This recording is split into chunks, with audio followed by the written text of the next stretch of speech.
Well, today marks 1 month since the Writers Guild of America went on strike. And as fellow entertainment unions enter their own negotiations, the WGA has assured members this will not impact their efforts. In a memo Thursday, the WGA renewed its commitment to its members, vowing the Directors Guild of America and SAG negotiations will have zero impact on their fight for fair wages. They even said, quote, the era of divide and conquer is over. Anousha Sakoui joins us now. She is a staff writer for the Los Angeles Times. Anousha, so first, today marks 1 month, as we said, of the writers' strike. What is the latest on negotiations? Well, there haven't been any negotiations since the night of May 1st, when both the Alliance of Motion Picture and Television Producers, the group that negotiates on behalf of the studios, and the Writers Guild of America walked out of talks without a deal. In fact, a couple of hours before the deadline. So, and they've said the Writers Guild has said in their latest memo that the studios haven't, have said that they can't negotiate with the writers whilst they're doing, these other deals with the directors and the actors, and which the Writers Guild says isn't true. They think that's not accurate. But that isn't what's happened. And next week we've got a busy week on the labor front because we expect some update possibly from the Directors Guild about what's been happening with them for the past few weeks of talks.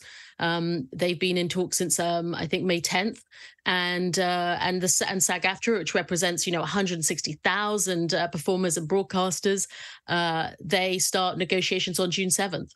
And so, Anousha, how would a potential deal from the DGA or SAG impact the negotiations? Well, typically, what would happen in prior years is that the studios would strike deals early with the Directors Guild and then SAG-AFTRA, and those would be used as a sort of baseline for the writers. But what the writers are saying is that sort of pattern, it's called, pattern bargaining, it's not going to fly this time because they have specific requests that pertain to their writers specifically, and that, there are some things that they have in common with the directors and the actors that, could possibly be resolved, but there are elements that the writers want to continue fighting for and that they're arguing effectively won't be resolved by any deal that the studios do with the actors and directors. So with the writers out, many directors are already not working. Does that hurt their bargaining position at all? The strike has, like you said, gone on for a month now, and many people think it will, for the writers at least, go on for a long time. It's affecting, obviously, writers directly who aren't working, and also a lot of crew.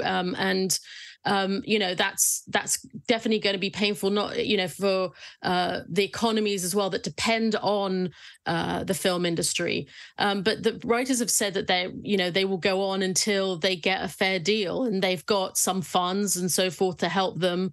There's a strike fund, there's an entertainment fund, there's GoFundMe's to try and support writers get through. But yes, it's going to be financially very tough. Well, Anousha Sakoui, thank you so much.